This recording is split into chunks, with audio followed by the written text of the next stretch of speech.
आज तुम्हाला मी एका मोठ्या व्यक्तीच्या घरी घेऊन येणार आहे. खरं तर आलो आहे असं म्हणायला हरकत नाही. मोठी व्यक्ती त्याच्या कामाने पण आहे आणि त्याच्या नावाने पण आहे.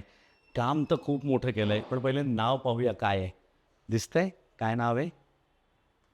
प्रवीण तांबे. यस, प्रवीण तांबेंच्या घरी आपण आलेलो आहोत. अजून त्यांना सांगितलेलं नाही आहे की आम्ही येणार आहोत. बघूया बेल मारून काय होतंय माहिती नाही. बसायला मिळेल का परत जावं लागेल. ट्राय तर करूया. चला बेल मारूया. या. देवाचं नाव घेतो आणि बेल मारतो. प्रवीण असावं घरी. Fingers cross. यस, प्रवीण तांबे. मग एकदम मस्त. तुला सरप्राईज द्यायला आलोय. साहेब घरी आहेत. या. नाही नाही, खास खास खास तुलाच भेटायला आम्ही आलेलो आहोत. एकदम सरप्राईज. एकदम सरप्राईज, एकदम सरप्राईज. मित्रांनो, सर आपल्याला घरी सापडलेले आहेत. एक 5 मिनिटं आपण त्यांना देऊयात.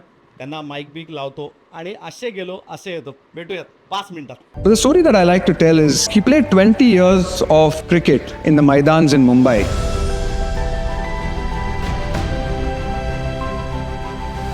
Never getting an opportunity to actually represent Mumbai at any level. No first class level, nothing. Didn't get a single opportunity to play any game. But he kept bowling, he kept playing in every single game, and that's really, really hard. He spent hours and hours practicing. He would be the first to take the cricket ball at 41, the last to leave it. He would be at every single practice session, whether it was optional or not. He was there every single day. When he finally got the opportunity to play, and when he won his first Man of the Match award, he actually came back into the dressing room and he was weeping. He was truly crying.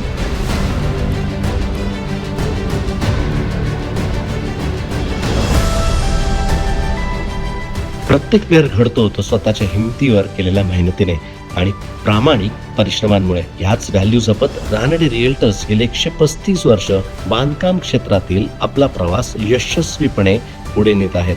आज आपण भेटतोय अशाच एका यशस्वी प्लेयरला आपल्या series मध्ये. Ranade realtor presents inspiring stories at home with champions.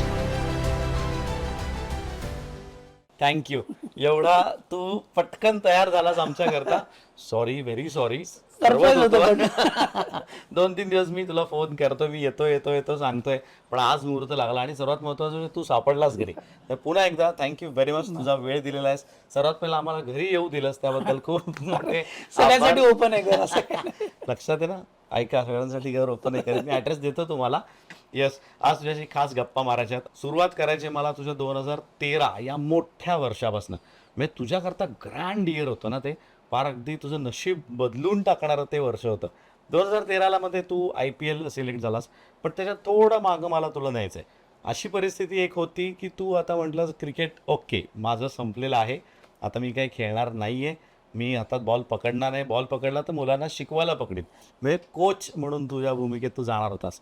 पण तिथनं sudden 360 परत मैदानावरती कसं आलास? खरं तर ऍक्च्युली मी नव्हतं बोललो असं. आहा. मॅनेजमेंट बोललेलं म्हणजे की आपण यंगस्टर्सला चान्स देऊया म्हणून. तर 2013 आमची ऑल इंडिया टुर्नामेंट पण असते DY पाटीलची. तर त्या टुर्नामेंटच्या दरम्यान IB कुरुला सर आणि आम्ही सगळे बसलो होते. IB मला बोलला की तू आता जस्ट कोच कम प्लेअर म्हणून असं राहा. ओके. तर थोडं वाटलं कारण की मी भरपूर चांगला परफॉर्मन्स करत होतो. हां. म्हणजे मला असं वाटत होतं मी पीक मध्ये आहे त्या वर्षी. बर. आणि जेव्हा तुमच्या त्यावेळेस तुझं एज काय होतं? माझं 43 होतं. 42 हां, 43 41 सॉरी 41 होतं. 41 and half, म्हणजे 42 कडे तुझी वाटचाल चालू होती. त्यावेळेस या व्यक्तीला वाटत होतं की मी पीक मध्ये आहे. म्हणजे काय असू शकतं याची तुम्हाला आयडिया येईल? ॲज अ क्रिकेट तुम्हाला माहित असतं, जर ॲज अ बॉलर आहे तुम्ही, तुमच्या हातातनं बॉल कसा सुटतोय. येस. आणि माझं वर्ष खूप चांगलं गेलं होतं क्लब क्रिकेटसाठी, DY पाटीलसाठी. म्हणजे विकेट्स भरपूर काढत होतो. पण बोलतात ना T20 वेगळा जमाना होता तेव्हा. यंगस्टर्सला खूप ऑपॉर्च्युनिटीज होत्या. ते IB बोललं की आपली टीम चांगली आहे, आपले प्लेयर्स चांगले आहेत, तर का नाही आपण यंगस्टरला चान्स देऊया आणि तू कोच आणि प्लेअर राहा, म्हणजे जमलं तर खेळू शकशील म्हणून. तर दॅट वॉज द बिगिनिंग. म्हणजे त्या 2013ची म्हणजे पूर्ण माझं बोलतात ना ते सगळं वेगळीकडेच गेलेलं डायरेक्शन. म्हणजे तू विचार सोडला होतास तसं पाहायला गेलं तर किटबॅक तू आता आवरायला घेतली होतीस का त्यावेळेस? आवरायला म्हणजे कसं एक थोडं डिसअपॉइंटेड झालेलो कारण की चांगला परफॉर्मन्स होतोय, पण शेवटी मग जॉब माझ्यासाठी महत्वाचा होता. बरोबर. तर बोललो की चला आता ह्या रोलमध्ये पण आपण प्रयत्न करून बघूया कसं होतंय. कारण की क्रिकेट तर मी एन्जॉय करत होतो तेव्हा. राईट. तर थोडं डिसअपॉइंटमेंट होतं माझ्याकडे. पण बोलतात ना आता वाईफशी पण बोललो होतो, ती पण बोलली आता काय एवढ्या वर्ष खेळलेत तुम्ही, आता क्रिकेटर घडवा म्हणून. बरोबर.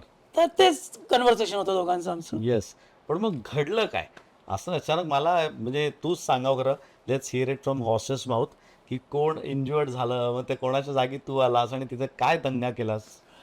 तर आमची DYच्या 2 टीम असतात ह्या टुर्नामेंटला. DY Patil T20 all India असते ती आणि मोठी आम्ही नावाजलेली होस्ट असतो. tournament आहे हो, तुमची. मोठी खूप चांगली आहे एकदम. सगळ्या ऑलमोस्ट सगळे झाडून खेळलेले. हो आणि सर्व फोन करत असतात की आम्हाला खेळायची ही टुर्नामेंट. कारण की आमच्यामध्ये एक कॉन्सेप्ट आहे 4 गेस्ट प्लेअर अलाउड आहेत अच्छा. या टुर्नामेंटला खेळायला. ही कॉर्पोरेट लीग आहे पण 4 गेस्ट प्लेअर अलाउड आहेत. तर तसंच आमच्याकडे 2 टीम होतात. आमच्या ह्याच्यात आमचीच टुर्नामेंट आहे तर सगळ्यांना प्रेक्षकांना चांगले प्लेयर्स बघायला भेटतील म्हणून आम्ही त्यांना 4 गेस्ट प्लेअर घेऊन यायचो आमच्या दोन्ही टीमसाठी 4-4 म्हणून. तर असंच एक ग्रुप ए होतं नाव तेव्हा DYचं, आता रेड आणि ब्ल्यू आहे. पण तेव्हा ग्रुप ए आणि ग्रुप बी होतं. तुम्ही टीम होत्या. ग्रुप बी लीड करत होतो त्यावेळेस.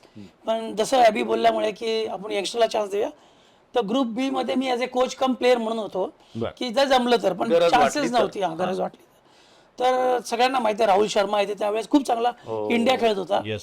पीक मध्ये होता. तर त्याला आम्ही गेस्ट प्लेअर म्हणून आणलेलं. अरे. तर बोलतात ना ते आता लिहिलेलं असतं ते होतं म्हणून.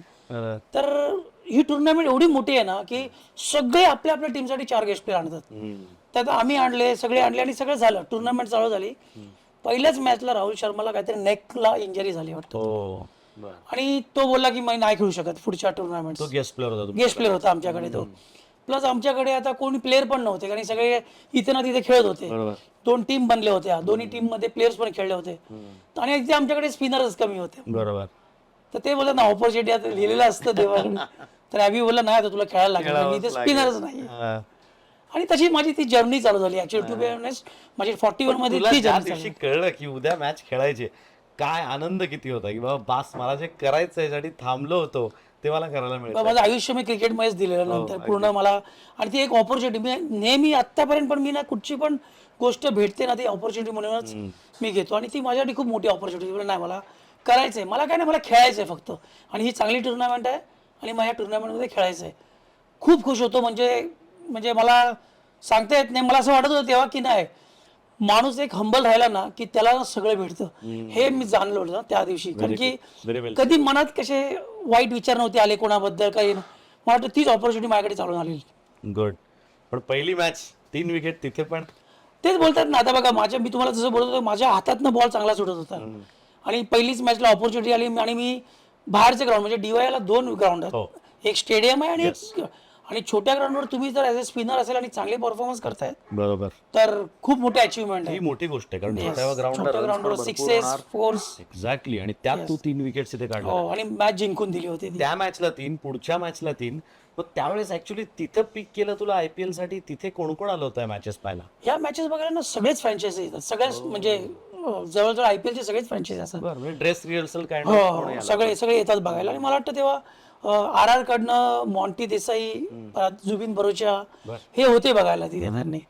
आणि नेक्स्ट हिस्ट्री आहे कारण की मला त्या परफॉर्मन्समुळेच मला IPL मध्ये ट्रायल्सला बोलवलं गेलं. ओ वाव.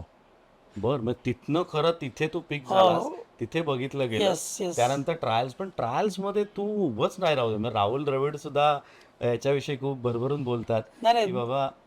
येस ते एक होतं कारण की ती ऑपॉर्च्युनिटी माझ्यासाठी कारण की मोठी ऑपॉर्च्युनिटी होती. मला माहित नाही आता माझं एज 41 होतं. सगळे बोलत होते, मला नव्हतं जाणीव कारण की मी खेळण्यामध्ये एवढं मग्न होतो. मला आम्ही फायनल मारली त्याच दुसऱ्या दिवशी सकाळी पहाटे मला जयपूरला जायला लागलं ट्रायलसाठी ट्रायलसाठी. आणि तिथे मला असं वाटत नाही की मी तिथे एक बॉल सुद्धा खराब टाकला सर. माझी एवढीच चांगली ट्रायल्स गेली म्हणजे भरपूर चांगली ट्रायल्स गेली. आणि थोडंसं तुला परत मागे आणतो मी. ज्या दिवशी तुला फायनल्स तुम्ही जिंकला तिथे दुसऱ्याशी फ्लाईटने जायचं होतं तर मॅच संपते, घरी येऊन झोपतो, दुसऱ्याशी जायचंय, बॅगाभराची गडबड असते. पण ते फ्लाईटमध्ये बसून कारण तुझ्याकडे काही काम नसतं ते फ्लाईटमध्ये बसल्यानंतर त्या मैदानावर जाईपर्यंत काय काहूर माजलं होतं डोक्यात की काय काय विचार येऊन गेले असतील ना. मी काय करत होतो, कुठे होतो, आता कुठे चाललोय, काय मला ऑपॉर्च्युनिटी मिळेल, काय चाललं होतं डोक्यात? अगदी बरोबर बोलले. पण शेवटी कसं होतं थोडा एक्सपिरियन्स होता मला कारण की भरपूर चढ उतार बघितलेले मी लाईफमध्ये. पण मला माझ्यासाठी ती एक ऑपॉर्च्युनिटी होती म्हणून माझा एकच विचार होता की ही ऑपॉर्च्युनिटी कशी ग्रॅब करू शकतो मी. आणि ते म्हणजे फ्रेश माइंडने गेलो तिथे आणि आपलं जे पण करत आलोय मी वर्षानुवर्ष 100% द्यायचं ते आपलं फक्त परफॉर्मन्स करायचा. Let's leave it to the god. कारण की देवाने आपल्यासाठी एवढं केलंय, अशी संधी मला चालून आलेली. म्हणून एकच मनात विचार होता की फक्त फोकस ठेवायचा, चांगला परफॉर्मन्स करायला बघायचं, झालं तर होणार. कारण की माझ्याकडे मला माहित होतं माझी बॉलिंग चांगली पडते आणि मला असं वाटतं त्यांना जे पाहिजे असेल ते माझ्यात असतील तर नक्कीच मग ते माझ्याकडे एज बीज बघणार नाही. आणि मी लकी होतो की तेव्हा सिलेक्शनसाठी राहुल द्रविड सर पण होते आणि पॅडी अपटन पण होते त्या ट्रायलसाठी. आणि that's a big thing for me. Exactly कारण की ते नसतील तर मला शेवटी माझे ते एज बीज मध्ये येऊ शकलं असतं. कारण पण त्यांनी त्यांच्या डोळ्यांनी पाहिलं नव्हतं तोपर्यंत. अगदी बरोबर. पण थोडंसं आता तुझ्या घरीच आपण गप्पा, म्हणजे तूही रिलॅक्स दिसतोयस मला आत्ता, तर ह्या गोष्टी बाहेर बऱ्याच कमी बोलल्या गेल्यात. तर तिथे मला पहिले ते सांगा की ज्यावेळेस तू रनअप घेतलास, म्हणजे मला अगदी मैदानात ने असंच मी तुला रिक्वेस्ट करीन की रनअप घेतलास, समोर बॅटर कोण होतं, डोक्यात काय चाललं होतं, 6 बॉल 8 बॉल जे टाकले असेल ते प्रत्येक वेगळा टाकायचं डोक्यात होतं का एकच लाईन अँड लेन तिकडनंच आत बाहेर करायचं डोक्यात होतं? बघा, मी ट्रस्ट माझ्या प्रोसेसवर करत होतो आणि मला माहित होतं मी कुठले बॉल चांगले टाकू शकतो. आणि मी कधी पण ट्राय करत नाही कुठची गोष्ट. क्रिकेटमध्ये गेल्यावर मी एक्झिक्यूट करायला बघतो ती गोष्ट जास्त करून. आणि मला माहित होतं ही गोष्ट मी जिथपर्यंत एक्झिक्यूट करतोय आणि माझ्यासाठी वर्क होत असेल, मी याच्याकडे वेगळं काय करणार. वा. आणि माझा तोच प्रोसेस होता. आणि मला असं वाटत नाही की कुठे पण मी ट्राय केलेलं त्या ट्रायलसाठी. मी जे पण मला बॉल माझ्याकडे जे स्किल्स होते ते स्किल्स पणाला लावलेलं त्यावेळेस. आणि माझी ती ट्रायल्स एवढी चांगली गेली होती ना, म्हणजे माझ्या फर्स्ट बॉल टाकल्याशिवाय शेवटच्या चेंडूपर्यंत मी कधीच तिकडे असं केलं नाही की अरे मी असं करू का, ट्राय करू का. असं तुझा कॉन्फिडन्स खूप कामी आला, म्हणजे तुझा एक्सपिरियन्स, कॉन्फिडन्स मला असं वाटतं प्रोसेसमुळे होतो. आणि माझा प्रोसेस चांगला होता, माझी प्रॅक्टिस चांगली होती ॲक्च्युअली टू बी ऑनेस्ट. तर तो कॉन्फिडन्स येणारच तुम्हाला. कारण की मी जर प्रॅक्टिसमध्ये ची गोष्ट वारंवार सेम करू शकतो तर ती मी मॅचमध्ये पण करू शकतो. म्हणून माझा कॉन्फिडन्स हाय होता कारण की माझं प्रॅक्टिस सेशन चांगली एक टुर्नामेंट गेली होती, प्रॅक्टिस चांगली होत होती. येस. कोण बॅटर्स होतं आठवतंय त्यावेळेस समोर? सगळेच होते. मला असं वाटतं फॉरेन प्लेयर्स पण आलेले त्या ट्रायलसाठी. अरे वा. कारण त्यांनी बोलून घेतलं होतं थोडेफार. आणि सगळे संजू सॅमसन फार यंग होता. अच्छा. परत याग्निक होते, म्हणजे दिनेश तर म्हणजे खूप चांगले साईडचे चांगलीच होती, नावाजलेले होते. कारण की त्यांना प्लेयर्स घ्यायचेच होते त्यावेळेस. गोऱ्यांना पळवलं असेल भरपूर. हो, नाही, चांगले पळवण्यापेक्षा त्यांना मी ना कोणाला पण इझी हिट दिली नव्हती. आणि तेच मला असं वाटतं त्या मॅनेजमेंट, म्हणजे जे राहुल द्रविड सर येते त्यांना T20ला जसं पाहिजे होतं. कारण की मला असं वाटतं की नंतर मला कळलं की ते जयपूरच्या ह्या विकेट फ्लॅट होत्या ना, तिथे विकेटपेक्षा रन्स किती कमी रन्स देऊ शकतो वाचवणं हा महत्वाचा मुद्दा होता. अगदी खरं आहे.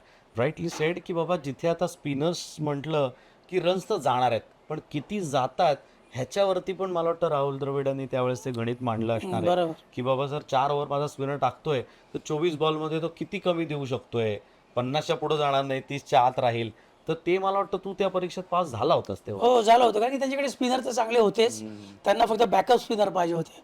कारण की मला वाटतं तेव्हा पण मी करेक्ट करेन थोडं तुला, बॅकअप स्पिनर राहिला नाहीस, तू मेन स्पिनर झालास.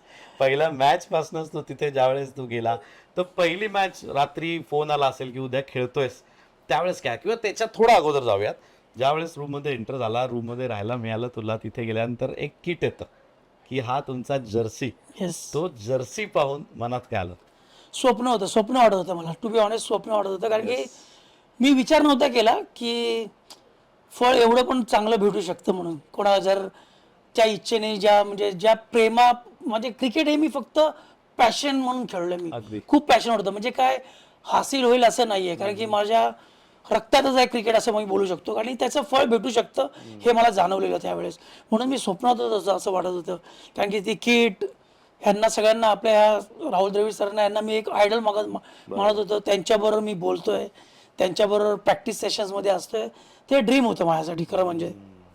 कारण आपण बऱ्याच वेळा मूवीमध्ये पण तो पाहिला, ज्यावेळेस तुला राहुल द्रविड यांचा व्हिडिओ कॉल आला होता, तर तो थोडा किस्सा पुन्हा एकदा सांग ना. तू म्हणजे सरप्राईज चांगलंच काम केलंय, त्यांनी काय हरकत, त्याबद्दल वादच नाही मूवीमध्ये.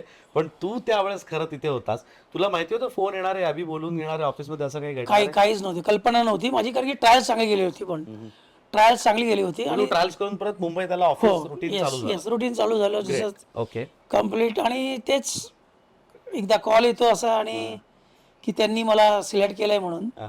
तर it was a dream come true. पण स्वतः राहुल द्रविड समोर होते. हा, त्यांनीच फोन केलेला तो. वा. त्याच्यात आता दोन टप्प्यामध्ये आहे ते ऍक्च्युली. खरं म्हणजे तो फोन ऍक्च्युली अभिषेक नायरला पण केलेला त्यांनी, आणि मग ॲबीला पण केलेला. अच्छा. असं झालेलं की अरे तू अभिषेक नायरला फक्त ह्याच्यासाठी कॉल केलेला की तू ओळखतो का प्रवीण, हो अच्छा, कन्फर्मेशन कन्फर्मेशन. कारण की अभिषेक बोला हो ओळखतो, कारण की आम्ही एकत्रच खेळायचो. कारण की आम्ही शिवाजी पार्क जिमखानाला अभिषेक आणि आम्ही एकत्रच खेळलो होतो. तो तर गुड चॉईस म्हणून, तो बॅटिंग पण चांगली करतो हे कोणाला माहित नाहीये म्हणून, पण तो बॉलिंग खूप चांगली करतो. तुझी ॲबिलिटी आपण येणार होत त्याकडे, कारण तू बॅट निवड मॅच जिंकवल्यास मला चांगलं माहिती आहे. आणि नंतर मग ॲबी कुरियलला फोन आला की आम्ही त्याला सिलेक्ट केलंय म्हणून. पण ज्या वेळेस ॲबी कुरियलला कळलं की तू सिलेक्ट झालायस, मी एक तर त्याच्या मनात खंत असणार की आपला एक चांगला माणूस चाललाय बाबा, कारण त्याला माहिती आहे तू तिथनं पाठी वळून पाहणार नव्हतास, कारण तुला एक मॅच पुरेशी होती IPL साठी, पुढं IPL खेळण्याकरता, तुझं करिअर घडवण्याकरता. त्यास ॲबी कुरियलनी काय सांगितलं? हे बघा, ॲबी कुरियलशी बोलायच्याबद्दल तर तोच माझा सर्वस्व आहे. खरं म्हणजे मी ऑरियंट शिपिंगला होतो तेव्हा पण ॲबी होता आमच्याबरोबर. माझा जॉब सुटला गेला ऑरियंटचा, तर ॲबी सरांनीच मला इथे DYला आणलं. राईट. जसं बोलतात ना, सगळ्या क्रिकेटच्या पाठी कोण ना कोण आहे. माझी फॅमिली तर होतीच, माझी वाईफ होती, आई वडील भाऊ बहीण सगळे होते, पण माझे ओरिएंटचे बॉस होते, तुम्हाला तसं सांगितलं. परत माझे DY पाटीलचे विजय पाटील सर होते, आणि ॲबी कुरियला सर. कारण की ॲबीनी मला इथे घेऊन आला DYला, जेव्हा मला गरज होती त्या वयामध्ये जॉब गेलेला, मला जॉब देणं मित्र म्हणून कायम खंबीरपणे, एकदम खंबीरपणे. आणि माझ्या क्रिकेटच्या मध्ये कधीच नाही आलं, मला कधीच त्यांनी थांबवलं नाही. क्रिकेट जॉबला होतो DYला, तरी पण कुठच्याही मॅचेस खेळायला त्यांनी थांबवलं नाही. टेनिस असो, लेदर असो, कुठे पण कधीच नाही. म्हणून ॲबी सरांना जेव्हा कळालं, मला असं वाटतं माझ्यापेक्षा पहिला ते डोळ्यात अश्रू आले असतील त्याच्या, इमोशनल. कारण की त्यांनी खूप माझ्यासाठी खूप केलं, म्हणजे सगळ्याच प्लेअरसाठी केलंय, पण माझ्यासाठी मोठा हात होता त्यांचा. ग्रेट. पण म्हणजे ते कुठंतरी थोडंसं दुःख असेल की अरे आता प्रवीण मारवर नसणार आहे.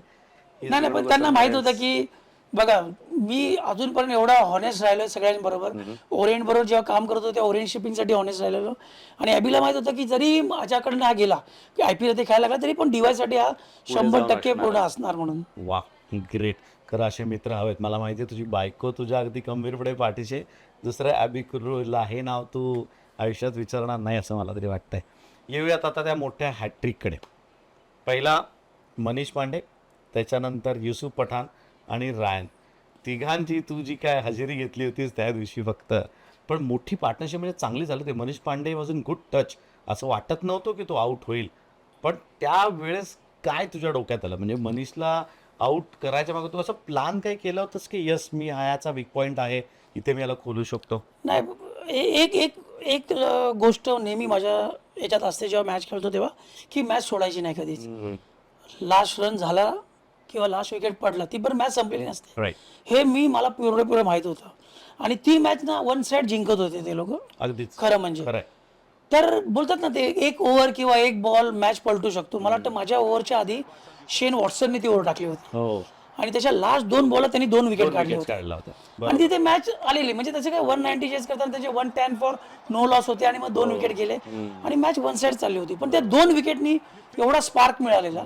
आणि मी माझी बॉलिंग कधी पण मी संपवायसाठी करत नसतो, मी मॅच जिंकायसाठी करत असतो. राईट. आणि तेच झालं माझं. मी नेक्स्ट ओव्हर मी टाकली, आणि मी ते 3 विकेट्स भेटले मला. त्या मनात होत होतं की आपण रन्स नाही द्यायचे, 2 विकेट केले, आपण प्रेशर हो, म्हणजे तुझ्या डोक्यात होतं की रन्स नाही द्यायचे, विकेटसाठी तू जात नव्हतास. रन्स नाही दिले तर विकेट ऑटोमॅटिक भेटेल, प्रेशर बिल्ड करूया. हे खरं परत एकदा आमच्या नवीन यंग जनरेशन ती पाहतीये त्यांना सांग, कारण त्यांना प्रत्येक बॉलला विकेट हवी असते, तर प्रत्येक बॉलला विकेट नाही मिळू शकत. राईट. जेव्हा तुम्ही मॅच खेळता तेव्हा टीमसाठी मॅच खेळत असेल ना, तर सक्सेस रेशो जास्त असतो. आणि ज्या वेळेस 2 विकेट कडून आम्ही जेव्हा नेक्स्ट ओव्हरला आलो होतो तेव्हा प्रेशर KKRवर होते, कारण 2 विकेट लागोपाठ पडले होते त्यांची. बरोबर. नंतर येऊन मला ती विकेट भेटली, आणि नंतर ती हॅट्रिक झाली. त्याच्यामुळे प्रेशर एकदमच त्यांच्यावर आलं, कारण 5 विकेट 5 बॉलमध्ये गेले होते. परत थोडंसं पाठी आणतो तुला, झाली नाही ती तू करून दाखवलीस, त्यामुळे ते थोडं क्रेडिट तुला घ्यायला पाहिजे असं मला वाटतंय. कारण महत्वाची गोष्ट म्हणजे असं म्हणजे मनीष पांडे चांगला बॅटर होता, युसुफ मोठं नाव होतं, मोठे फटके त्याकडे होते, आणि स्पिनर्स म्हटले की त्याचे आयब्रोज मोठे व्हायचे, डोळे मोठे व्हायचे, आपल्याला माहिती आहे. पण थोडंसं प्लॅनिंग सांग ना, काय टाकते 3 बॉल थोडेसे एकदा रिलीव्ह आमच्यासाठी. मनीष पांडेला मी बघत होतो 2-3 ओव्हरपासून, तो स्पिनरला ना स्टेप आउट जास्त करायचा, आणि मी बघितलं जेव्हा मी माझी ऍक्शन मध्ये आलो तेव्हा तो ऑलरेडी मला दिसलेला पुढे आला पुढे येताना वाटत होता येतोय म्हणून. कीपर कोण होता त्यावेळेस? Sanju Samson Sanju Samson. Welcome hero. Man of the series म्हणूया त्याला, मोस्ट व्हॅल्युएबल प्लेअर. खूप चांगला स्टंप केला मी होता आता परवाच व्हिडिओला फार बारीक होता रे पण त्यावेळेस. नाही आणि खूप चांगला होता स्टंपिंग तो, कारण की तो भरपूरच बाहेर खूप टाकलेला बाहेर मी. होता. पण तू काय असं आखो मी झालं होतं तुझं संजूचं की बाहेर टाकतो मी जरा, कारण तू जसं म्हणालास बॉल सोडायच्या वेळेस तू बघितली की तो खूप पुढे आला होता ऑलरेडी चालत. हो, काय की स्पिनर आहे ना, मी जेव्हा पण बॉलिंग करतो ना शेवटपर्यंत माझे पाय बघतो मी बॅट्समनचे पाय पण किती मुवमेंट करतोय का, स्टेप आउट होतोय का. आणि मला वाटतं मनीष पांडे खूप लवकर निघालेला क्रिसच्या बाहेर, म्हणून तो मी लेग स्टंपच्या बाहेर फेकले. वाव, ती एक. Number 2 the great Yusuf Pathan, म्हणजे कर्दन काळच म्हणत त्याला स्पिनर्सचा, पण तो समोर आल्यानंतर तुझा you stick to your roots, basics तू तसंच केलंस बरोबर, त्याला टाकला स्टंपात. मला स्टंपातच टाकायचं होतं आणि फुल टाकायचं होतं मला, कारण की प्रेशर त्यांच्यावर होतं, कारण की 3 विकेट गेले होते. राईट. आणि बोलतात ना तंबू में घबराहट, तसं वाटत होतं वातावरण. आणि आपल्याला तेच कॅप्चर करायचे असतात मुवमेंट्स ॲज ए बॉलर म्हणून. तर मला माहित होतं की इथे आपण स्टंपात टाकूया, बॉल मिस होण्याचे चान्सेस आहेत. मला खरं म्हणजे तो पॅडवर मारायचा होता तो बॉल. अच्छा, पॅडवर मारायचा समोर, पॅडवर फ्लिपर होता आणि तो पॅडवर मारायचा होता आपला. आणि तो त्यांनी ती बॅट टाकली मध्ये आणि कॉटन बॉल भेटला मला. त्याला झेपलाच नाही, म्हणजे पटकन समोर. Yes. तूही चांगला काय, कारण बघायला गेलं तर तू डावीकडे चालला होतास पण बॉल तुझ्या उजव्या हाताला होता, त्यामुळे कारण की मी तो फ्लिपर मारला होता लेग स्पिन मध्येच, पण जास्त बोटं मारलेली त्याच्यावर की सरळ, आणि हा कसा मिस झाला की पॅडवर लागेल. पण त्यांनी बॅट घातली मध्ये आणि तो माझ्याकडे बरोबर. पण तुला अपेक्षा नव्हती की कॉटन बॉल येईल असं तुझं? नाही प्रिपेअर होतो, कारण की ती प्रिपरेशन आमचं चांगलं करून घेतलेलं. आम्ही घ्यायच होते, आम्ही जेव्हा बॉलिंग करतो तेव्हा ते कॉटन बॉलची प्रॅक्टिस करतो 100%. आणि ते बोलतात ना, तो मला माहित होतं की स्टंपात टाकायचं आहे आणि चान्सेस जास्त आहे आपल्याला विकेट मिळेल, आणि प्रेशर तिकडे होतं, आणि तेच झालं. आणि तिसरा रायन, त्याला तर काहीच कळलं नाही. त्याला तर आतमध्ये विचारायची तू प्रेझेंटी घेतलीस आणि पाठवून तो मला फ्लिपरच टाकायचा होता एक्झॅक्ट, म्हणजे मला त्याचा टोवरच मारायचा होता तो. आणि बोलतात ना परफेक्ट यॉर्कर बोलतात, तो तसाच झालेला. कारण की मला माहित होतं नवीन बॅट्समॅन येणार तेव्हा पाय हलायला थोडं, कारण की जेव्हा प्रेशर असतं ना त्या माणसाकडनं खूप चुका करून घेतात प्लेयर्सकडनं, आणि तीच त्यांनी केली. बॅट यायच्या आधीच तो टोवर लागला आणि तो विकेट भेटला. अंगठा दुसऱ्या दिवशी एवढाच झाला असणार आहे, कारण जोरात पण टाकला होतास, तुझं ऍक्शन म्हणून जाणवत होतं आणि ताकद जाणवते ज्यावेळेस तू येतोस डिलिव्हरी स्ट्राईडला. तर पेसबॉलर सारखा तुझा हात निघतो. हो, माझा जम्प असते ना, मला जम्प मध्ये तो मोमेंटम चांगला भेटतो. मोमेंटम चांगला मिळतो. पण ती एक मॅच तुझं करिअर बदलून गेली, म्हणजे hattrick out of the world, की सगळे लोक विचार करतात की कधी घेता येईल, आणि तू अशा खूप घेतल्यास मला माहिती आहे, डोमेस्टिकमध्ये पण आहेत, इतर ठिकाणी पण आहेत. पण त्यानंतर तुझं कम्प्लीट चेंजच झालं ना, म्हणजे विचार करायचं, क्रिकेटकडे पाहायचा दृष्टिकोनच बदलला तुझा. नाही मग त्यानंतर असं वाटलं की आता आपल्यावर जबाबदारी खूप आली आहे म्हणून. तर तेच मला पण नेहमी ना, कधी पण मी क्रिकेट खेळलो ना तेव्हा मला मॅच विनर बनायचं असतं. कुठली पण मॅच खेळायचं मला असं वाटतं मीच मॅच विनर बनायला पाहिजे टीमसाठी, म्हणून माझ्याकडनं जेवढं जास्त योगदान भेटेल तर ते कारण की त्या मुवमेंट पर्यंत मी सगळी मॅच माझी लास्ट मॅच म्हणून खेळत होतो, की मे बी आता प्रोसेस मला परफॉर्मन्स नाही झाला तर नेक्स्ट मॅच बाहेर गेलो, आणि जर मी बाहेर गेलो तर एकदमच बाहेर जाईल टीमच्या. तर तो माइंडसेट होता, म्हणजे त्याच्यामुळे त्या मॅचमुळे एक ऑब्व्हियसली थोडं प्रेशर कमी झालं, कारण की तिथपर्यंत जेवढा पण मी मॅच खेळत आलेलो ते शेवटची मॅच समजूनच खेळायचो की. पण तेव्हा थोडं स्थिरावलं असशील तू की चला नाव यू रीच सम स्टेज, इथे तू थांबणारस, इथे तू दॅट बिलॉंग्स टू यू असं वाटत होतं. की जेव्हा तू ते हॅट्रिक घेतलीस त्यानंतर तू सेलिब्रेशन केलं, काय लोक बुजतात किंवा घाबरतात किंवा असं होतं, पण तिथे तुझं असं होतं की yes I am here to stay, ते तू दाखवून दिलंस. हो, मला क्रिकेट फक्त बोलायचं ना पहिला तेव्हा त्यावेळेस एक होतं की IPL मध्ये जो गेला ना तो 1 वर्ष राहायचा आणि यायचा निघून. मला ते नव्हतं करायचं, स्पिनर्स येते मला ते नव्हतं करायचं, मला एक बॅकबोन बनायचं होतं टीमचं. आणि मला असं वाटतं थोडक्यात मी थोडं राहिलो पण होतो, 2-3 वर्ष चांगला परफॉर्मन्स केला, आणि मी कधी माझ्या एजकडे नव्हतं बघितलं. आणि तेच बोलतो तुमचं, मला खरंच सगळ्यांना यंगस्टर्स पण असेल इथे बघत असतील त्यांना एकच मेसेज द्यायचा आहे की प्रोसेस चांगला असलं पाहिजे, तुमचं मेंटल स्ट्रेंथ चांगली असली पाहिजे, तुम्ही काय करताय प्रॅक्टिस सेशनमध्ये ते खूप युजफुल असलं पाहिजे. कारण की भरपूर बघतो यंगस्टर आजकाल 3-4 तास प्रॅक्टिस करतात पण त्याची युटिलिटी काही नसते. जे ते प्रॅक्टिसमध्ये करतात ते मॅचमध्ये जाऊन करतच नाही. तर ते होतं, ते प्रोसेस चांगला होता माझा. हे अगदी खरं तू बोललास. बऱ्याच वेळा असं पण म्हणतात कोचेस आजकाल की बाबा ह्या बॅटरना थोडीशी नेट लावा मग तो तिथे छगे मारेल, कारण नेटमध्ये सगळे बादशाह असतात. ते मॅचमध्ये गेल्यानंतर ते प्रेशर त्यांना झेपतच नाही. त्यासाठी काय देशील यांना मंत्र, एक छोटासा म्हटलास तर? मंत्र म्हणजे एकच आहे ना, तुमची practice should be utility practice. म्हणजे चांगलं जे तुम्ही करणार आहे ना तेच केलं पाहिजे प्रॅक्टिसमध्ये. म्हणजे तुम्ही प्रॅक्टिसमध्ये जर 6 मारतायत ना, तर मॅचमध्ये जाऊन 6 मारा पहिल्या बॉलपासून. ओके. तर प्रॅक्टिसमध्ये तुम्हाला बिल्ड करायची इनिंग, तर ती प्रॅक्टिस पण तशी केली पाहिजे. तुम्ही ते जाऊन प्रेशरमध्ये नाही करू शकत. तो प्रेशर तुम्ही प्रॅक्टिसमध्येच घ्या ना सगळाच. ॲज अ बॅट्समन असो, बॉलर असो, तुम्ही असं तुमचं प्रोसेस ठेवा की तुम्ही तिथे गेल्यावर डिलिव्हर केलं पाहिजे. ओके. जर तुम्ही तिथे गेल्यावर वेगळंच करणार, तर मग ती प्रॅक्टिसचा यूज नाही. तुम्ही वेस्ट करताय तुमचा टायमिंग. एक्झॅक्टली. मग ती प्रॅक्टिसला सुद्धा तो वेळ देताय, तो तुम्ही व्यवस्थित हिशोबाने विचार करून द्या 100% की ही सिच्युएशन मॅचमध्ये आली तर मी काय करणार आहे. त्यावेळेला म्हणजे तुझी मॅच प्रिपरेशनच कायम डोळ्यासमोर राहिलंय तुझ्या देखील. Yes definitely. कधी अशी प्रॅक्टिस नाही केली आहे की अरे आपल्याला चल वेळ घालायचा आहे, की असं नाही आहे. मी बॉलर आहे, तर मी माझ्या वेपन्स आहेत माझ्याकडे. गुगली आहे, फ्लिपर आहे, टॉप स्पिन आहे, हे मी कधी टाकू शकतो कुठच्या प्रेशरच्या सिच्युएशनमध्ये. त्याच्यावर मी माझं बेस स्ट्रॉंग करत होतो. म्हणजे मी एक केलं. मी पहिला लेग स्पिनवर वर्क केलं भरपूर. जेव्हा लेग स्पिनवर मी माहीर झालो की नाही, आता मी झोपेतनं उठल्यावर पण मी लेग स्पिन टाकू शकतो, तेव्हा मग मी ते तसा सराव केला. तू दुसऱ्या गोष्टीचा विचार केला. वाव, हा खूप महत्वाचा मुद्दा आहे. मी सगळ्या गोष्टी कॉम्प्लिकेटेड नाही केल्या. कारण की मी भरपूर बॉलर्सला बघितले आता की जेव्हा मॅच मध्ये जातात ना, तेव्हा तेच बोलतात आता काय टाकू. कारण की तुमच्याकडे सगळे वेपन्स आहे, सगळे तुम्ही एकाच वेळेस यूज करताय. बसलेला आता मी गुगली टाकू किंवा फ्लिपर टाकू की काय टाकू. म्हणून तुम्हाला असं स्पेसिफिक प्रॅक्टिस झाली पाहिजे की ह्या मुवमेंटला, ह्या बॅट्समॅनसाठी कुठला बॉल युजफुल आहे, जे तुम्ही त्याच्यात माहीर झालाय. पण मग यात बॅट्समनला रीड करणं हे तू खूप महत्वाचं आहे. मगाशी तू अगदी योग्य म्हणालास की तू काय करतोस तर बॅटरचे पाय पाहतोस, तो काय करतोय, म्हणून त्या 3 पैकी पहिली विकेट तुझी एकदम लेग टाईमच्या बाहेर जाऊन. तर हे पण तेवढंच महत्वाचं आहे की बॅटर काय करणार आहे याचा अंदाज तुम्हाला घ्यायलाच लागतो. 100% तुमच्या स्किल्स लेवलमध्ये तो पहिला हे आहे की बॅट्समनला रीड करणं महत्वाचं आहे. जर तुम्ही बॅट्समनला रीडच नाही करत आहे, तुम्ही बॉलिंग कशी करू शकता. अगदी खरं आहे. म्हणून तुम्ही जेव्हा फिल्डिंग करत असेल तेव्हा त्याचे मुवमेंट्स बघायला पाहिजे. दुसऱ्या स्पिनरला कसा खेळतोय, बॅकफुटवर खेळतोय, फ्रंट फुटवर खेळतोय, फास्ट बॉलला कसा खेळतोय, जास्त कुठे खेळतायत, कुठे कम्फर्टेबल आहे, कुठे अनकम्फर्टेबल आहे, ह्या गोष्टी सगळ्या येतात बॉलिंगमध्ये पण. वा, आणि तुम्ही तर मैदानातच असता, त्यामुळे तुम्ही जास्त जवळनं आणि व्यवस्थितरित्या पाहू शकता. वा, खूप मोठा थॉट आहे. लक्षात ठेवा मुलांनो, जी यंग मुलं आहेत त्यांच्याकरता हा मेसेज प्रवीण सरांनी दिलाय, अतिशय महत्त्वाचा आहे. त्यामुळे थोडं त्याच्यावरती वर्क करा. येऊयात आपण आता थोडंसं 2022कडे. मला तुला न्यायचं आहे. 2022मध्ये कोविड वगैरे 19 पासूनच सगळे प्रताप चालू होते. त्यासुद्धा पिक्चर रिलीज पण झाला होता. या सगळ्याच तुझ्या प्रक्रियेमधनं पार पडून मग तो पिक्चर झाला होता. म्हणजे अगदी तुला पुन्हा एकदा हॅट्स ऑफ आणि थँक्यू व्हेरी मच की हे सगळे मेहनत तू घेतलीस. आणि असा पिक्चर मी खरं सांगतोय, मी मध्ये तुला पण घरनं स्क्रीनशॉट पाठवले होते की थोडं डिप्रेस असतो, मी डाऊन असतो ना, त्यावेळेस हा पिक्चर पाहतो. कारण आहेच तर एवढा अमेझिंग रे. म्हणजे की आपल्याला दुसऱ्या दिवशी जसा पिक्चर संपतो, तुम्ही उठता ना, त्यावेळेस असं वाटतं की बास, मी आता काही करायला तयार आहे. कारण ती तेवढं स्फूर्ती देते. मध्ये पण आपण चर्चा करत होतो, त्यावेळेस मी तुला फोटो टाकले होते. तर अशीच परिस्थिती झाली होती KKRच्या कॅम्पमध्ये. हे स्क्रीनिंग तुम्ही लोक करत होता, तू तिथे स्वतः बसला होतास. आणि म्हणजे मला आठवतं ते मी काही त्याचे शॉर्ट्स बघितले होते, तू बोलू देखील शकत नव्हतास.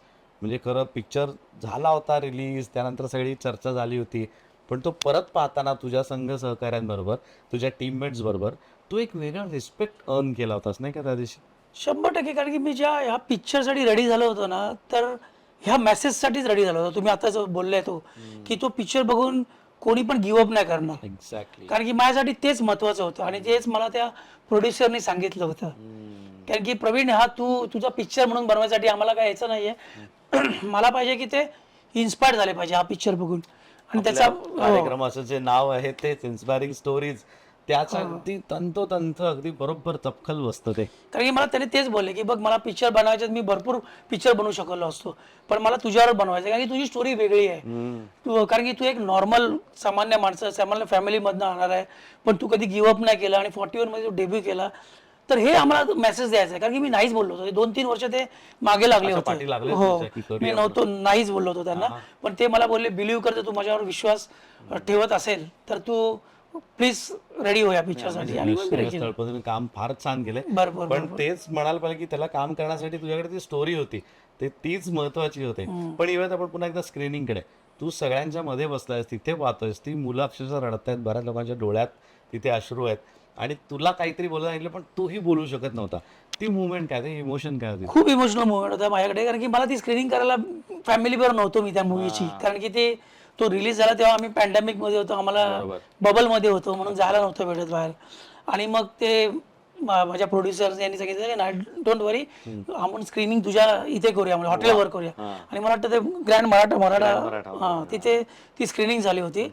आणि मला काहीच माहित नव्हतं मूवी काय बनली आहे, कशी बनली आहे. तू एंड प्रोडक्ट नव्हतं काहीच नव्हतं बघितलं. फक्त मला त्यांनी एक सॉन्ग त्या मूवी मधलं आणि त्याच्यामध्ये मी रडलो होतो तो सॉन्ग ऐकून, कारण की खूप इन्स्पिरेशनल सॉन्ग वाटलं होतं मला. फक्त तेच मला माहित होतं मूवी काय आहे, कशी आहे. पण जेव्हा ती मूवी बघितली तेव्हा मला खरंच, कारण की डोळे भरून आलेले, की मला असं वाटलं की नाही, कोणी पण जर मेहनत केली आणि कधी गिव्हअप नाही केलं तर हे पण होऊ शकतं. वा. कारण की तो पिक्चर बघताना मीच नव्हतो तर माझे सहकारी पण होते, तिकडे अभिषेक नायर होते, म्हणजे सगळे मला असं वाटतं केकेआरचा पूर्ण स्टाफच होता तो बघत होता. आणि सगळ्यांनी ते म्हणजे तो बघितल्यावर सगळ्यांच्या डोळ्यात पाणी होतं. श्रेयसनी मला तिकडे सांत्वना दिली थोडी, अभिषेक नायरनी, म्हणजे तो पण तिथे होता केकेआरला तेव्हा. तर ते माझ्यासाठी असं वाटत होतं की यार कोणी पण म्हणजे मेहनत केली तर त्याला बोलतात ना फळ भेटतच. आणि माझ्याबरोबर फॅमिली नव्हती, पण माझ्याबरोबर दुसरी फॅमिली होती, केकेआरचे सगळे प्लेयर्स होते जे माझ्याबरोबर होते पॅन्डेमिकमध्ये. तर इट वॉज अ इमोशनल, मला इमोशनल मुवमेंट होता भरपूर.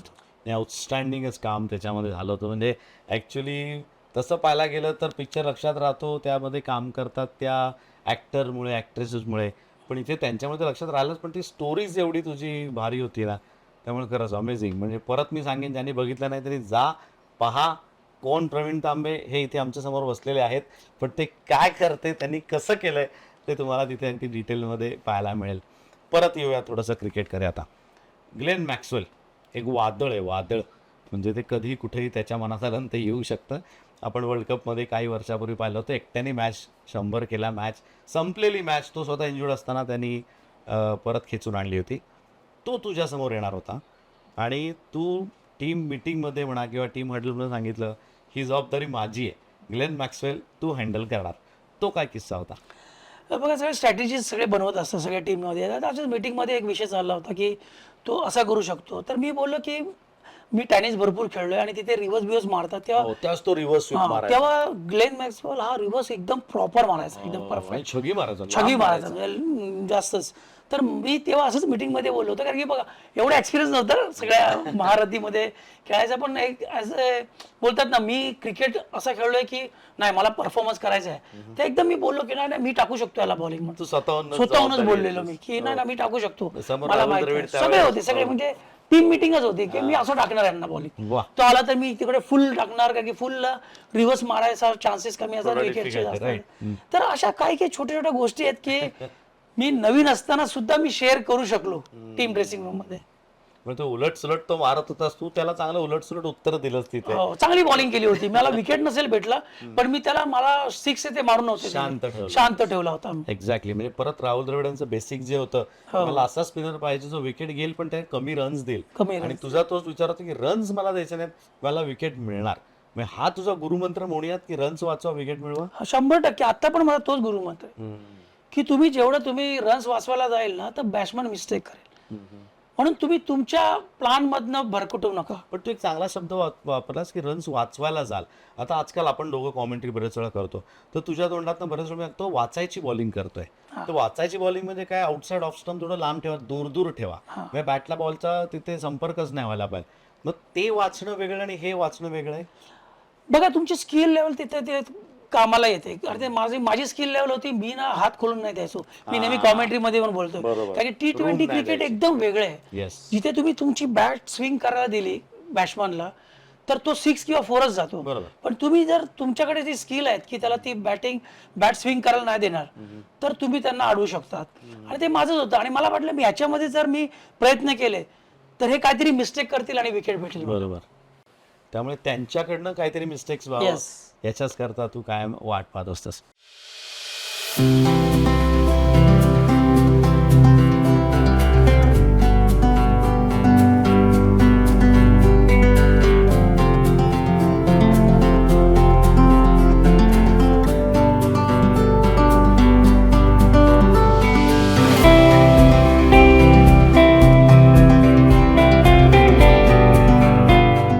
तुला बऱ्याच वेळा झाला गुरुमंत्र गुरुमंत्र गुरुमंत्र म्हणतोय आणि तू स्वतः आता गुरुच्या भूमिकेत आहेच. आणि साध्या सुद्धा नाही, मोठ्या tournament WPL women's premier league जी जगामध्ये खरंच आता तिचं नंबर 2 मध्ये स्थान लागलं बरं का. ऑस्ट्रेलियामध्ये आहे नंबर 1, भारतामधली नंबर 2 ती आहे. त्यामध्ये तू एवढ्या मोठ्या टीम बरोबर आज एक कोच म्हणून आहेस, तर तो थोडा एक्सपिरियन्स आमच्याबरोबर शेअर कर. बघा बोलतात ना, मी क्रिकेट खेळायला पण माझं प्रोसेस चांगलं होतं, प्लस क्रिकेट खेळणं बंद केल्यानंतर पण माझा प्रोसेस चांगला होता. कारण की माझा एक मोठी होतं की एक कोचिंगच्या भूमिकेत मला यायचं होतं. बरोबर. आणि मला 3 वर्ष KKRकडे एक्सपिरियन्स भेटला, तो ॲज ए असिस्टंट बॉलिंग कोच म्हणून तिथे काम करायला भेटलं. नंतर LSD मध्ये बॉलिंग कोच म्हणून काम केलं. तर हे करताना सुद्धा माझी स्वतःची अकॅडमी होती आणि तिथे माझ्याकडे पण मुलींची टीम आहे जी मी त्यांना फ्री ऑफ कॉस्ट कोचिंग करत होतो. वा, तर बोलतो ना जे चांगलं कुठे करतोस? हे मुलुंडमध्येच आहे मुलुंडमध्येच माझ्याकडे. आहे. हो. वा. तर बोलतात ना की जेव्हा तुम्ही चांगलं कामं करत असता तर तुम्हाला कुठे ना कुठे ऑपॉर्च्युनिटी येते. मी कधीच विचार नव्हता केला WPLचा येते, पण बोलतात ना ते चांगलं काम केलं. मला क्रिकेट पण चांगलं क्रिकेट खेळत होतो, मनापासून जिद्दीने खेळत होतो, म्हणून मला ते ऑपॉर्च्युनिटी भेटली. WPL पण असाच एक योगायोग आला मला की मला 5 वर्ष तिथे काम केल्यानंतर मला अदानी ग्रुपमध्ये म्हणजे गुजरात जायंट्सकडनं विचारलं गेलं की तू इंटरेस्ट आहे का म्हणून बॉलिंग कोचच्या भूमिकेत. वा. मी बोललो का नाही, कारण की मला माहित होतं की ही एक मोठी ऑपॉर्च्युनिटी माझ्यासाठी. कारण की इथे तुम्हाला काम करायला भेटेल. कारण की इथे मुली आहेत, त्यांच्यावर मी काम करत होतो आधी माझ्या अकॅडमीवर, पण मोठ्या स्तरावर जाऊन काम करणं ते खूप माझ्याकडे ऑपॉर्च्युनिटी चांगली होती माझ्यासाठी. आणि मी कधीच एकदा पण शंका नाही ठेवली की नाही बोलायला त्यांना. मी बोललो मी रेडी आहे म्हणून ह्या भूमिकेसाठी. आणि तेच झालं. आणि बोलतात ना खूप खूप टॅलेंट आहे इंडियामध्ये, मुलींमध्ये भरपूर टॅलेंट आहे. तुम्ही फक्त त्यांना ते निरखलं पाहिजे कसं. आणि ते मला खूप चांगला एक्सपिरियन्स आला या 2 वर्ष. आणि काम करायला पण भेटतंय. भरपूर यंगस्टर्स आहेत त्यांच्यावर मी काम करतोय आता बॉलिंगचं. आणि मला बरोबर अभिमान वाटतोय की नाही आपण काहीतरी देतोय क्रिकेटसाठी परत. नाही, तू म्हटलं जसं तुला अभिमान वाटतो तसं मला स्वतःला इंडिव्हिज्युअल तर वाटतोच, पण आम्हाला हा पण अभिमान वाटतो की एक बॉलिंग कोच आहे तो फक्त मैदानासाठी रिस्ट्रिक्टेड नाही आहे, तर ज्या वेळेस हे ऑप्शन लागणार आहे, बोली लागणार आहे, त्यावेळेस सुद्धा तू त्या टेबलवरती आहेस आणि तुझ्या प्रत्येक दिलेल्या टिपला किंवा तुझ्या प्रत्येक दिलेल्या शब्दाला तिथे मान दिला जातोय. कारण मी अगदी जवळनं पाहत होतो, कारण तू असला की सगळ्या माझा फोकस तिकडे तुझ्यावरती असतो. तर तुझी जेवढ्या पण गोष्टी तुझी चिठ्ठी जात होती किंवा त्या प्लेअरविषयी चर्चा होती, ते सगळं येऊन तुझ्याकडे थोपायचं, तुझ्या तिथे विचार व्हायचा की प्रवीण सरांना काय वाटतंय, प्रवीण सरांचं काय म्हणणं आहे. तर तो अभ्यास तुला खूप करावा लागला त्याकरता? 100% कारण की असंच आपण त्या टेबलवर जाऊन बसू शकत नाही. कारण की मी स्काउटिंग पण केली होती, मी लोकल अच्छा, तू मॅचेस पण स्वतः जाऊन बघितलेले, पाहून स्वतः आला. जाऊन गेलेलो. त्याचा फरक पडला. 3-4 महिने मी फिरत होतो. आम्ही लोकल पण मॅचेस बघितल्या, वेस्ट झोनच्या पण मॅचेस बघितल्या. आणि हे कलेक्टिव्ह होतं, हे इंडिव्हिज्युअल नव्हतं. Right. कारण की आम्ही सगळ्यांनी ते स्काउट करून शॉर्ट लिस्टेड केलेलं. आणि आम्ही खुश होतो की आम्हाला ते जे काम केलं होतं ते आम्हाला त्या ऑप्शनमध्ये आम्ही अचीव्ह करू शकलो होतो. आणि तिथे अनुष्का शर्मा ही एक चांगलं फाइंड होते, बेस्ट फाइंड होते. कारण की खूप चांगली बॅटिंग करत होती ती. आणि मला असं वाटतं जे पण एक्सपिरियन्स केलाय मी या कोचिंगमध्ये, शी इज अ स्ट्रॉंगेस्ट गर्ल. कारण की तिच्या इंजरी झाली असून सुद्धा इंजरी होती तिच्याकडे. आणि हे आम्हाला माहित होतं मेंटली सो स्ट्रॉंग आहे ती प्लेअर. आणि मला असं वाटतं फ्युचर इंडियन प्लेअर, म्हणजे खूप चांगला परफॉर्मन्स करतो इंडियासाठी. म्हणजे खूप म्हणजे बघितलंय तिला समोरनं बघितलंय, बॉल लागल्यानंतर तिने तो 6 आडून मॅच पण जिंकून दिली होती. आणि त्याच्यानंतर असं वाटलं होतं ही टुर्नामेंटच्या बाहेर जाणार त्या इंजरीमुळे. पण एक मॅच रेस्ट केल्यानंतर परत ती कमबॅक केलं तिने आणि तो परफॉर्मन्स करून दाखवला होता. पण तेच बोललो ना की WPL मध्ये काम करण्यामध्ये मजा काय येते, कारण की तिकडे तुम्ही आपलं कौशल्य दाखवू शकता. म्हणजे तुम्ही थोडा हातभार लावू शकता प्लेसवर. ग्रेट. पण रिस्ट्रिक्शन्स वाटत नाहीत ना की मुलींबरोबर कोचिंग करताना किंवा मुलांबरोबर असं तसा काही फरक तुम्हाला अजिबात तिथे? बिलकुल नाही. आपलं माइंड हे असतं की चांगलं करायचं. रिस्ट्रिक्शन म्हणजे अशा अर्थाने म्हणतोय की तू सांगशील मुलांना की 10 राऊंड मारून या, तसं मुली अरे 10 राऊंड मारू सांगू का नाही, का त्याही बिंदास मारतात. स्किल लेवल भरपूर गेले. म्हणजे बघितलं ना, जे वर्क एथिक आहे मुलांसारखंच आहे मुलींचे पण. हो, तेवढंच प्रोफेशनल. आणि विलिंगली करायला बघतात ते, कोणाला फोर्स करायची गरजच नाही त्यांना. त्यांना माहित आहे त्यांच्या मॅच साठी काय प्रिपरेशन करायचं, कसं प्रिपरेशन करायचं, हे सर्व माहिती आहे. म्हणून बोलू ना वुमन्स क्रिकेट पण आता फुल एकदम वर गेलाय. ऑब्व्हियसली त्याचमुळे स्टँडर्ड एवढं चांगलं आहे. म्हणजे कडक शॉट जातात, तेवढेच डायव्हिंग एफर्ट्स आहेत, तेवढेच गोळी थ्रो येतो बाउंड्रीवरनं. पण खूपच फरक पडलेला आहे. भरपूर भरपूर त्याचं ॲथिकच वर्क ॲथिकच वेगळं आहे. जिम मध्ये बघा तुम्हाला वाटणार पण नाही की मुली आता हे पण करू शकतात का म्हणून. म्हणजे प्रिपरेशन भरपूर चांगलं आहे त्यांचं. Great, super. आणि मला असं वाटतं याचं श्रेय BCCI ला द्यावं, द्यायलाच पाहिजे. कारण की त्यांनी ज्या टुर्नामेंट्स हे ते सगळं ऑर्गनाईज केलं, स्टेट असोसिएशनला द्यायला पाहिजे की त्यांनी ते फॅसिलिटीज त्यांना प्रोव्हाइड केल्या. म्हणून बोलतो ना IPL WPL ने भरपूर काही चांगलं केलं मुलींसाठी. म्हणून आपल्यावरचे अमोल मुजुमदार कप पण घेऊन आले आपल्याकडे. 100% खूप खुश आहे मी अमोलसाठी आणि आविष्कारसाठी. अमेझिंग कामगिरी त्यांनी खेळलोय पण त्यांच्या बरोबर आणि त्यांची जी मेहनत जेव्हा रंगते आणि वर्ल्ड कप सारखं मोठी गोष्ट करून देतात तर अभिमान वाटतो त्यांच्या. अगदी खरं. स्पाईनची सर्जरी होऊन तू पुढे जाऊन लिजन्स लीग सारखी मोठी, म्हणजे लिजंड्स होतेच तिथे, सगळेच तुम्ही लोक लिजंड होता, त्याबद्दल वादच नाही, पण तेवढी कॉम्पिटेटिव्ह टुर्नामेंट तू खेळलास, हे कसं घडलं बाबा?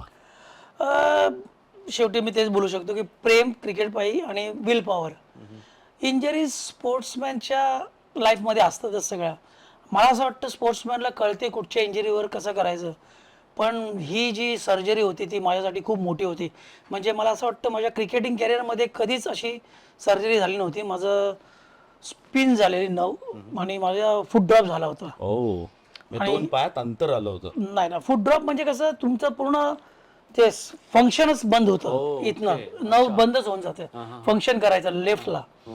तर ते झाल्यामुळे मला बोलले डॉक्टर की तुला सर्जरीच करायला लागणार म्हणून, अशी त्याच्याशिवाय पर्याय नाही. सेन्सेशन नव्हतं तुला? नाही, सेन्सच नव्हतं पूर्ण, my God. कारण की एकदम फुटच ड्रॉप झाला. कारण की ते नांगीच टाकतं बोलतो ना आपण, म्हणजे किती पण विल पॉवर करू शकलो पण काहीच नाही. तर डॉक्टर मला बोलले तुला सर्जरी करायला लागेल म्हणून त्याची. तर मी बोललो ओके म्हणून, पण मला त्याच्या नंतरचे कॉन्सिक्वेन्स विचारले नव्हते मी. तर सर्जरी झाली माझी, आणि सर्जरी झाली आणि सकाळी उठलो मी जेव्हा सर्जरी झाल्यानंतर, आणि मग केलं तर मला पेन होता भरपूर. तर डॉक्टर बोलले ते हळूहळू पेन जाईल म्हणून. तर मी जस्ट गुगल केलं की व्हॉट सर्जरी हे झाली आहे 9ची. अच्छा. तर त्याच्यानंतर काय अभ्यास केला नव्हता, कारण की मला पेन एवढं होतं ना, म्हणजे बिलीव्ह नाही करू शकत तुम्ही. तो पेन 9चा पेन म्हणजे माझ्या एवढ्या इंजरीज मध्ये खेळलोय मी, फ्रॅक्चर मध्ये खेळलोय, पण 9 पेन सॉलिड होता. त्याच्याने माझं बोला विचार करा एवढा पेन होतं लेवल की त्याच्याने माझा फुट ड्रॉप झाला होता. आणि सर्जरी केल्यानंतर मी डॉक्टरांशी जस्ट चर्चा केली, हे बघून वाचून सगळं की आता काय माझं. तर ते सरळ बोलले मला की तू आता खेळू शकत नाही 4 वर्ष तरी. क्रिकेट बंद. हा 4 वर्ष. तर मी बोललो सर का 4 वर्ष? ते बोलतात बघ हे जे सर्जरी नंतर तुला त्याच्यात स्टिम्युलेट नव आहे ना, 1 महिन्यात पण होऊ शकते, 1 वर्षात पण होऊ शकते, 2 वर्ष लागतील का 3 वर्ष. बरोबर. तर मला एकदम शॉक बसला. तर मी केली का मी? डॉक्टर बोलले की तुला करायलाच लागणार होती, कारण की तुझा फुट ड्रॉप झाला होता. फुट ड्रॉप झाला म्हणजे ती फंक्शन बंद केलं, तुझी पिन झाली. तर मला ती डिकम्प्रेस करायचीच होती ना. ॲज अ स्पोर्ट्समॅन मी घेतलं, स्पोर्टिंगली घेतलं, पण पचत नव्हतं ते की 4 वर क्रिकेट बंद म्हणजे पचत नव्हतं. मी बोललो मला तर परत जाऊन मला IPLचं कॅम्प जॉईन करायचं आहे. बरोबर. KKR बरोबर होतो मी. ते पॅन्डेमिक मध्येच माझी सर्जरी झाली 21 ला ती. तर मी बोललो की अरे अशी तर लाईफ नाही मला जगायची आहे म्हणून. मग त्यांनी मला ते काच दिला लावायला पाहायला की त्याच्याने चालायला लागेल तुला, नाही तू पडशील. रिहॅब सुरू झाला माझ्या दुसऱ्या सर्जरीच्या 2-3 दिवसानंतरच मग लावायला लागलं. मी 2 दिवस लावलं ते. पण ॲज अ स्पोर्ट्समॅनचं ती माझी ती बोलतात ना खास बोलू शकतो मराठीमध्ये आपण की ती खास जाऊन खेळायचं. मला खेळायचंच आहे बोललो, कारण की 2 महिन्यामध्ये माझी लिजंड्स लीग होती आणि त्याच्यासाठी मी डायरेक्ट ड्राफ्ट मध्ये आलो होतो. मी सांगितलं होतं, पण तिथे सांगितलं नाही मी सर्जरी कंप्लीट झाली होती आणि त्यांना सांगितलं नाही की माझी सर्जरी झाली. मी 3ऱ्या दिवशी तो कास्ट काढला सरळ पायातला, शूज घातले आणि लंगडत चालत होतो आणि बोललो फिजिओथेरपी करायला लागली. मला खेळायचं आहे म्हणून. हे मुंबईत झालं? मुंबईत हा लीलावती मध्ये झालं माझं ऑपरेशन. हिंदुजा मध्ये झालं पहिलं ऑपरेशन, हिंदुजा मध्ये झालं. आणि मी सरळ तो कास्ट काढला आणि चालायला लागलो. 1 महिना कंटिन्युअस मी इथे अजय म्हणून आहेत, डॉक्टर अजय म्हणून मध्ये आहेत ऑर्थो, त्यांच्याकडे ते रिहॅब केला. मग मी सर्जरी झाली, समीर दळवींनी माझी ती 9ची सर्जरी केली. ते मला बोलले ते खेळू शकत नाही तू आता, पण मी जाऊन रिहॅबला चाललो. विल पॉवर वर्क करून भेटलास परत. सांगतो तुम्हाला ती पण पुढे स्टोरी चांगली आहे. म्हणून एक स्पोर्ट्समॅन आहे बोलतो किती विल पॉवर असेल तुम्ही काही करू शकता. म्हणून हा एक मेसेज द्यायचा आहे ऍक्च्युली आपल्या प्रेक्षकांना जे बघत असेल त्यांना, की तुमच्याकडे विल पॉवर असेल तर तुम्हाला कोणी थांबू शकत नाही. तर मी ती रिहॅब केला 1 महिना आणि मी कसं बसं ना रनिंग स्टार्ट केली स्लो 1.5-2 महिन्यानंतर जेव्हा लिजन्स लीग आली, मी तिकडे गेलो लिजन्स लीगला. दिल्ली कॅपिटलला खेळत होतो मी लिजन्सला. आम्ही ती फायनल मारली, चॅम्पियन झालो. I was the highest wicket taker. Wow. I took the best bowler prize. आणि तो व्हिडिओ ना मी समीर दळवी सरांना पाठवला. मला बोलले तू वेडा आहेस, तू वेडा आहेस. म्हणून मला हाच मेसेज द्यायचा आहे की तुम्ही जर तुमच्याकडे विल पॉवर असेल आणि तुम्हाला तुमच्या इंजरीवर मात करता येत असेल तर करा. कारण की ते इंडिव्हिज्युअलवर असतं. मी असं बोलत नाही की डॉक्टरच्या अगेन्स्ट जावा, तुम्ही असं बोलत नाहीये. तुम्हाला कळलं पाहिजे तुमची इंजरी कशी हँडल करू शकतो. आताही माझा फूट ड्रॉप आहे 70%. अजून थोडं अजून चालताना मला होतं. पण ते जेव्हा ग्राउंडवर जातो मी तेव्हा ते सगळं विसरलं जातो. अक्षरशः मी तेच म्हणतो, स्टुडिओमध्ये तू थोडा असा चालतोस, पण जेव्हा ग्राउंडवरती जातोस त्यावेळेस वाटत पण नाही की तुझ्या चालण्यामध्ये काही फरक आहे. ते क्रिकेट देव म्हणजे तुझ्या एकदम नसात नसात विणलेला आहे. क्रिकेट नसत भरलंय सर. कुठे पण आता दिसलं खेळताना कोण तरी पण जाऊन खेळेन मी. एवढं मला प्रेम आहे या क्रिकेट बद्दल. तर हे एक मला सगळ्यांना म्हणजे तेच बोलतो ना, स्पोर्ट्समॅनला बोलतात काही भरपूर आजकाल बघितलं ना, थोडीशी इंजरी झाली तर मॅच मिस करणं, हे करणं. करा मिस, पण तुम्हाला कळायला पाहिजे टीमला गरज आहे आणि तुम्ही करू शकता तर नक्कीच करू शकता तुम्ही ती गोष्ट. आणि ही गोष्ट पण मी आता तुम्हाला ही कधी बोललो नव्हती कॅमेरावर. Actually to be honest, IPL च्या पहिल्या मॅचला मला इथे चेंडू लागला होता. First match. मला वाटतं बोललो असेल कुठे, काय माहित नाही मला. आपली चर्चा झाली त्याच्याविषयी. ऑफ कॅमेरा होता ऑब्विसली ते, पण तू ऑन कॅमेरा तू सांग, हे परत एकदा सांग, चालेल. IPL ची मॅच होती माझी डेब्यू मॅच. 41 मध्ये डेब्यू केलं आणि मी पॉइंटला उभा होतो आणि बॉल अडवताना मला वाटतं डेव्हिड वॉर्नरचा बॉल मला ह्याच बोटाला लागला होता. मला बघत असेल तुमची वाकडी असेल, थोडं वाकडी आहे ती, आणि लागला होता आणि मला एकदम झटका बसला. आणि त्याच्यानंतर मी 4 ओव्हर पूर्ण केल्या कशा माती बिती लावून, बॉलिंग केली तशी. पण आता शेवट नंतरचं काय, नंतरचं माझं कॅरियर बंद. 41 नंतर इंजरी होऊन रिकव्हरी खूप वेळ हा. आणि कसं तुम्हाला फ्रँचायझीच नाही देणार. बरोबर. पण एक माणूस माझ्यासाठी, म्हणून बोलतो बाबा थँक्यू, जॉन ग्लॉस्टर साठी बोलतोय मी हे. कारण की त्या माणसामुळे मी आतापर्यंत तुम्हाला दिसतोय प्रवीण तांबे म्हणून.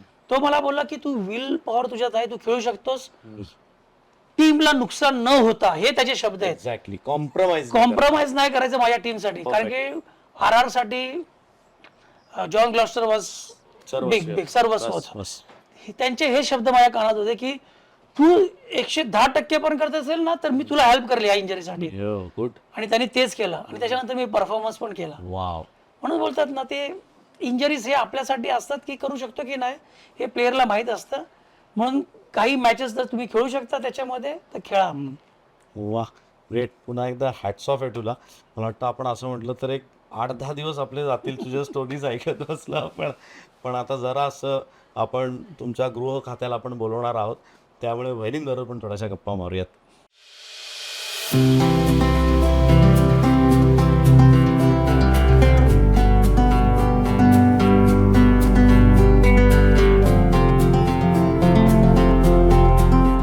Welcome back. Home stay by Ranade realtors. तुमच्या दोघांचं पुन्हा एकदा स्वागत आहे.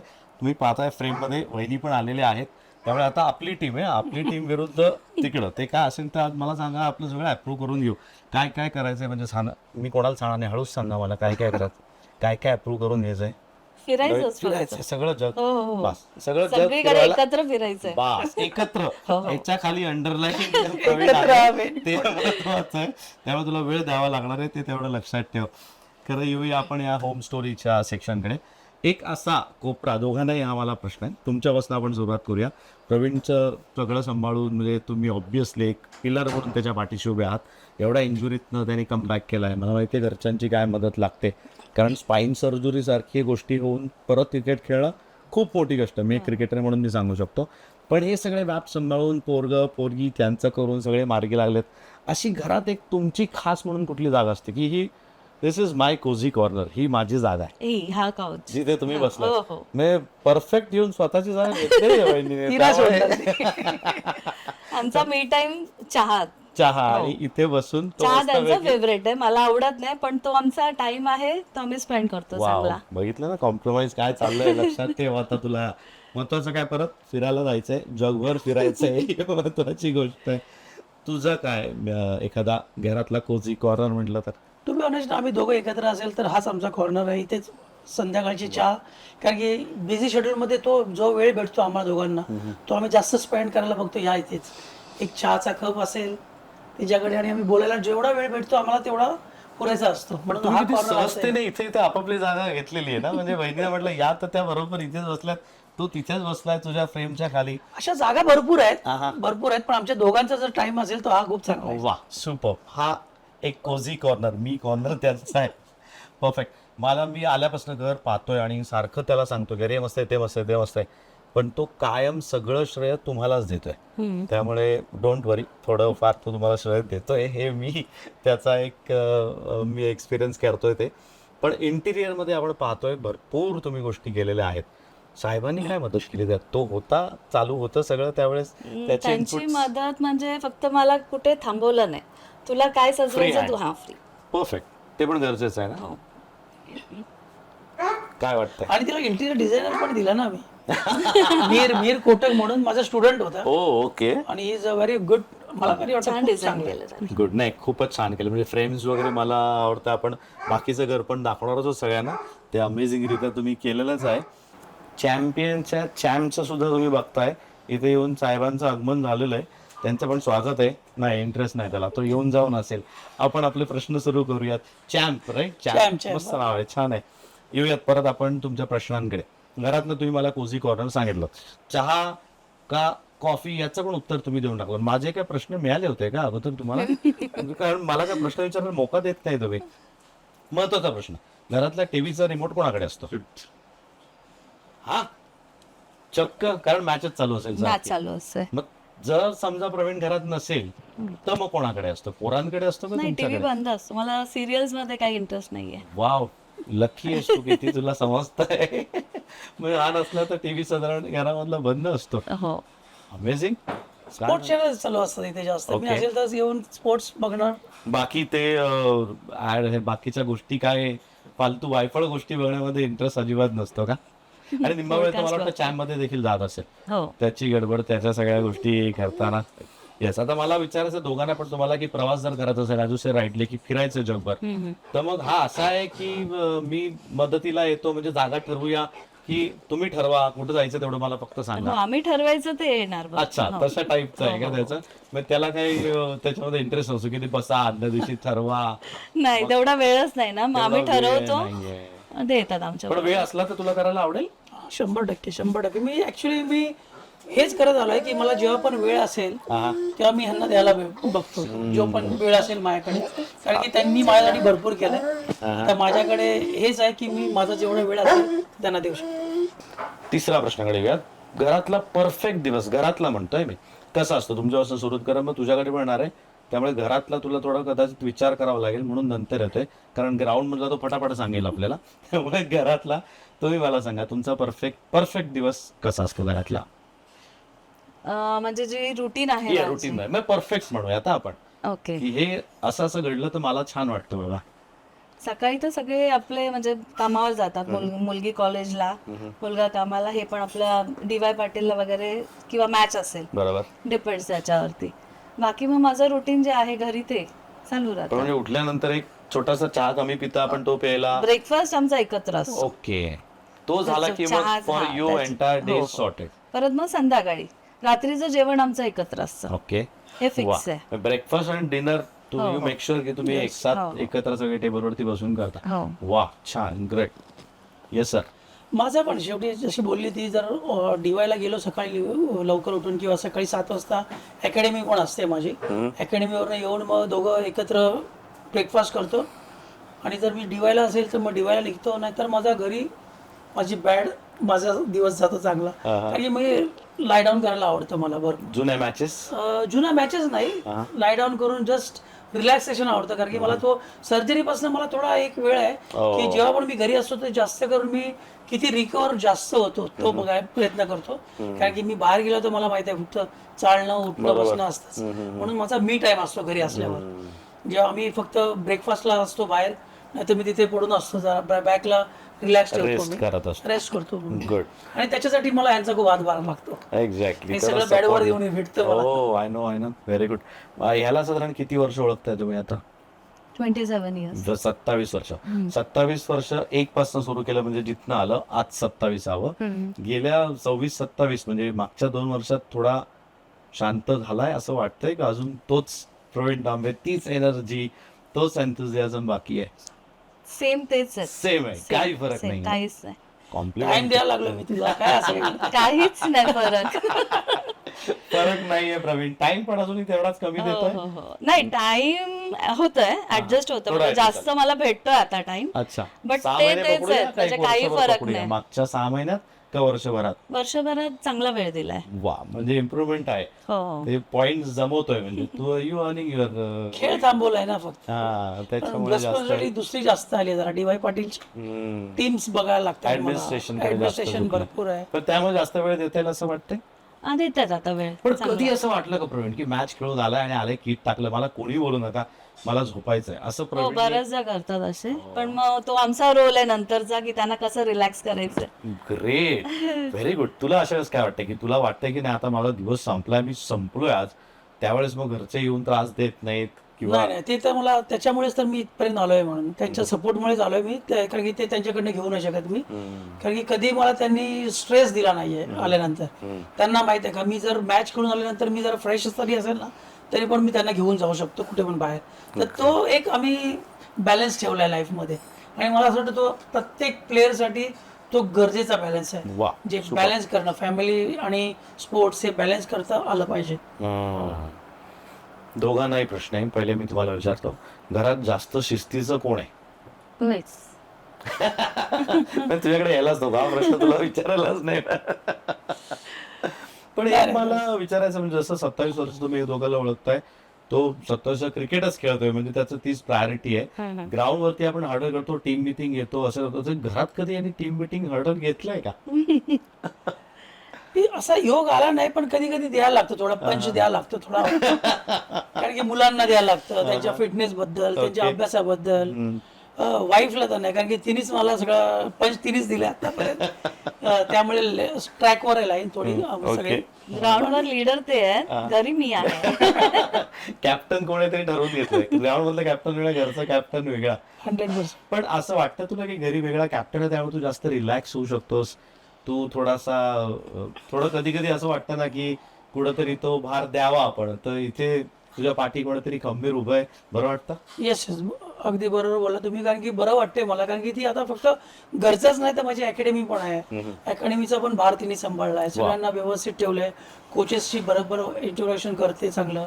कारण की मला असं नाही वाटून देत कधी त्यांना की प्रवीण तांबे नाहीये जर अकॅडमी तर काय नीट चालत नाहीये का, तर त्याच्याकडे पण ती लक्ष देते. म्हणजे घरचं तर काम करते, सगळं सेट करतेच आहे, पण अकॅडमीजवर पण जास्त लक्ष घालते ती. ग्रेट, म्हणजे जास्त थोडाफार हातभार इकडं शिफ्ट झालेलं आहे वजन असं म्हणायला हरकत नाही.